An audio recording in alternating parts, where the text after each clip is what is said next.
Hello everyone. Why yes, that is a Balrog on my shirt. You want to take a little closer look at that? Arr. So today we're going to talk about the third book in Dresden Files, Grave Peril. This, as described, is supposed to be a ghost book. It's all about ghosts. Not really. This is, there's a ghost in it. It's a pretty horrifying ghost that has to be dealt with, but this winds up being a big old vampire fest. We got ghosts, a ghost. We got vampires. We've got a fairy godmother. Harry has a real-life fairy godmother. And I won't call her so much evil as utterly capricious, and she is after him because he apparently made a deal with her when he was much younger that he is reneged on, and she is wanted to take him into her fold, and he will belong to her. Throw in a dragon. There's a dragon in here, in human form, of course. I hope there's more of them, because there's just this little scene with this dragon person in here, and I want more of it. With the fairy godmother too, she makes a great antagonist. This is loaded with antagonists. He has a few allies in this. One, Lieutenant Murphy from the previous book, she is brushed aside with an injury of sorts. And Harry is taken up with this fellow by the name of Michael. Michael is a saint. He is a hand of God, and he even wields a magic artifact sword. And he is, I described in the previous book, that would be this one, that Lieutenant Murphy was what we call lawful stupid. She just winds up being in the way rather than, being a partner to Harry. Now, Michael would qualify as, let's say, called lawful idiotic, but he is not an antagonist to Harry in this. They actually do work pretty well together. It's just that he has to be reeled in. His personality creates let's call it a little bit of suspense, because if they have a goal, and in this case there's some vampires in the way, and Harry's like, we need to focus on the goal, do not start killing people, or vampires rather. Michael's like, well, I am what I am, and he gets righteously angry, and he does lecture Harry about his language and so on. He's that sort. But I enjoyed the dynamic between the two of them. Harry still not getting respected. Michael has a wife, and then this book opens with a mission of them together. And his wife, Michael's wife, is justified in being a little pissed with Harry, but at the same time, you walk up to someone, grab them by their tie, and yank them to your face and give them a lecture. That's a problem. Harry gets really pushed around by people that are supposed to be friendly with him. It's like his enemies give him more respect than his own allies do sometimes. And I'm hoping to see that, as I mentioned before, grow out of that a little bit, where people are, maybe I should be trying to physically grab you around or slap you across the face or anything like that.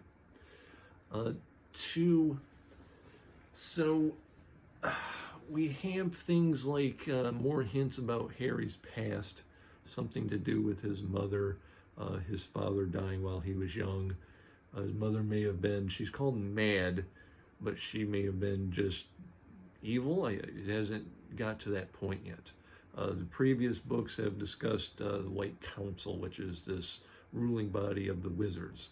Well, the vampires have one of their own called the Red Council, and apparently they are now going to be at war. So we got a nice wizard versus vampires war coming up, and I don't know if that's going to start right off, because this is going to be the next book right here I already got. I will say, I wonder too if maybe one of the reasons Harry doesn't stick up his boundaries is because he might have a little bit of survivor's guilt, because he's become a bit of a magnet for supernatural things to come to his area, and he has to deal with them. And so you think that there's casualties, there's people get hurt or injured or killed, and he's the one who gets through it all. And I'm wondering if he doesn't want to walk all over other people because he has this guilt about his endeavors. And yes, he is still supposed to be a detective wizard. I guess he's doing detective work. Yeah, I guess that still qualifies, even though we only get the usual thing at the beginning with someone coming to him wanting his protection in this case.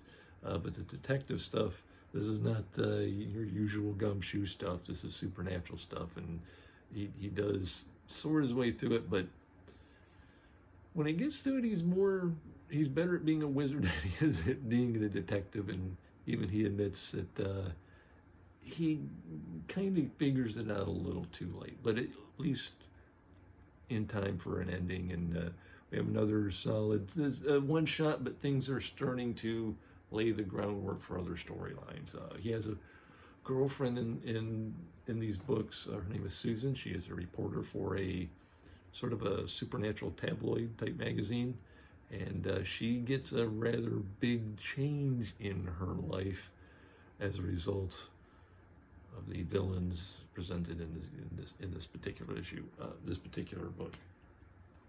So on we go. I don't think I skipped anything. Oh no, I did. I forgot something. Is it all 3 books? I think it's all 3 books now. When things start looking bleak and such villain has pushed the wrong buttons, Harry will go to, shall we say, the anger side of things to draw up more power and unleashes just furious destruction. And so bit by bit, I'm wondering how much that will start to claw at him, especially given the potential of this evil bloodline, maybe evil bloodline. It hasn't been fully fleshed out yet, but it looks like it's going to at some point. And we'll see if Harry's got natural evil sitting in his soul and he keeps tapping into it, and it might take him in that direction. So that is what I am looking forward to, among many other things. Summer Nights, Jim Butcher. I didn't even read the description. Ever since his girlfriend left town to deal with her newly acquired taste for blood, Harry Dresden has been down and out in Chicago. He can't pay his rent. He's alienating his friends. He can't even recall the last time he took a shower. He does make this comment that just because you're a wizard doesn't mean you're going to have money. And I kind of think the opposite. I mean, somewhere you can come up with something valuable to trade off or something.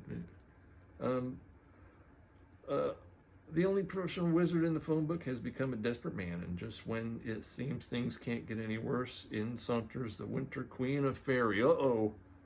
She has an offer Harry can't refuse if he wants to free himself of the supernatural hold his fairy godmother has over him, and hopefully end his run of bad luck. All he has to do is find out who murdered the Summer Queen's right-hand man, the Summer Knight, and clear the Winter Queen's name. It seems simple enough, but Harry knows better than to get caught in the middle of the fairy politics until he finds out that the fate of the entire world rests on his solving this case. No pressure or anything. Well, wait a minute. I assume maybe like this one has to be a little misleading. There's a war brewing as a result of that book between wizards and vampires, with the White Council finally going to apparently pay a visit to Harry. So that kind of has to be somewhere in there, doesn't it? So far he tends to deal with multiple things at once, multiple antagonists at once. So I'm going right into the 4th book. I don't know when I'm going to get sick of them and move on to something else. I still got a pile of possibilities over here to get through, but that's it for now. On to the 4th book, and I'll see you next time. Thank you very much. Oh, I missed it again. That's 3 times in a month I missed the off button. Here we go. Bye-bye.